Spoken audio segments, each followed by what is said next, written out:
Pakita muna natin yung ano. Bago tayo mag-house tour. Yung itong entrance gate. Ito. Diba itong entrance gate na yan? Kasi may mga nagtatanong sa location nito ni Regent Heights. Ito kasi guys, pinakamagandang location dito sa San Jose del Monte dahil, halimbawa bahay mo to, block mo to, paglakad mo, paglabas mo ng bahay mo, gate, diba? Yung mga dumadaan na bus na yan, papunta yan ng Quezon City, Manila, SM Fairview, SM Tungko, Cubao. In short, one ride ka sa lahat ng pupuntahan mo. One ride, pa Manila, pa Quezon. Tapos non-flooded area po ang Regent Heights. Tara, house tour na tayo. Doon tayo sa dress up mall.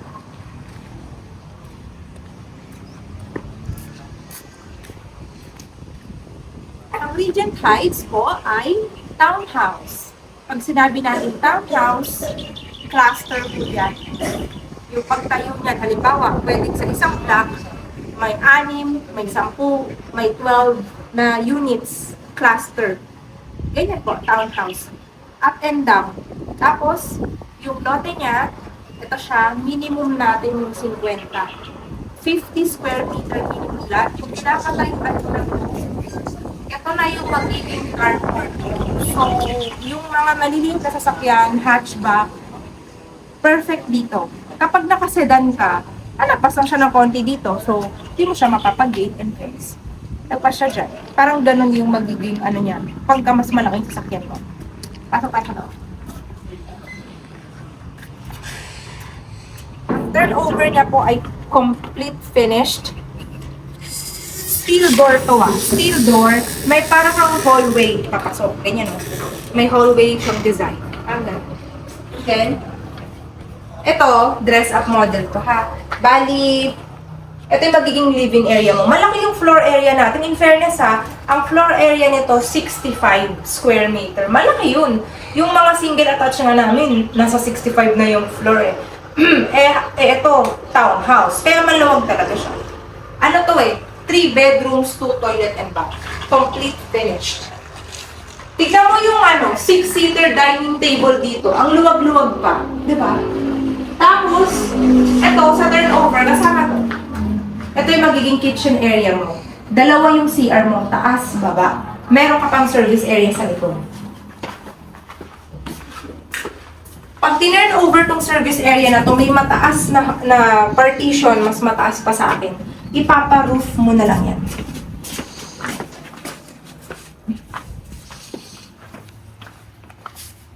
Ang toilet and bath mo, tingnan mo. Tingnan mo guys. Gusto kong i-emphasize na maluwag talaga yung CR niya. Tingnan mo. Sa shower area pa lang to Tapos tingnan mo yung ceiling. Sobrang taas niya talaga. Di ba may mga townhouse, ang problema natin minsan sa mga townhouse, kasi naliliitan kayo sa CR kasi nga ang liit ng floor. Ito po ay malaki. Akala sa taas. Ganito na yung stairs niya.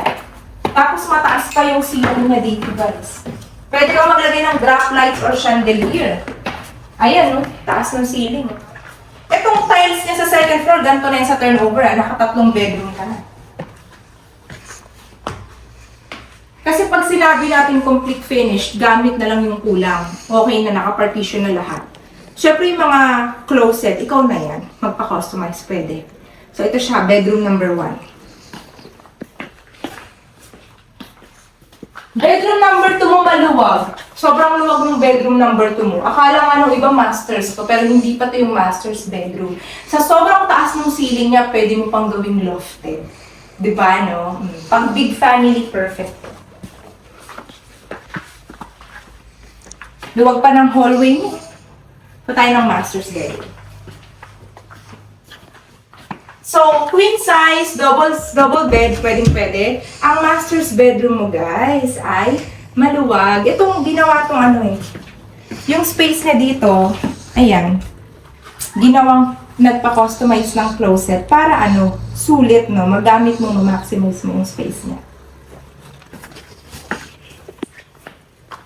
Ang maganda sa Alexa townhouse na to, dalawa yung CR, hindi ka nabababa. Kadalasan sa mga townhouse, isa lang yung CR sa baba lang, pero ito dalawa. So, ayan, may mga fixture na nakasama. May shower ka pa dito. ito yung magiging shower area mo. Shower area mo na mataas ang ceiling. Diba guys? Kumusta ba ang inventory ng Regent Heights? Pag-usapan natin yun.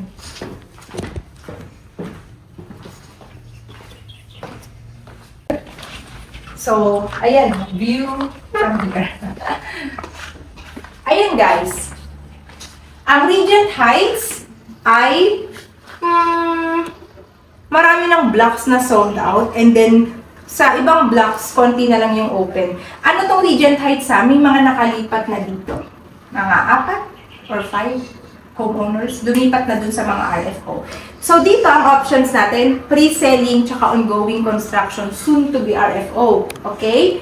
So ang status po ng Regent Heights, meron tayong 10 months, 12 months, 18 months down payment or equity. So meaning to say, kung nagmamadali ka, gusto mong makalipat within 1 year, after 10 months, pwedeng-pwede.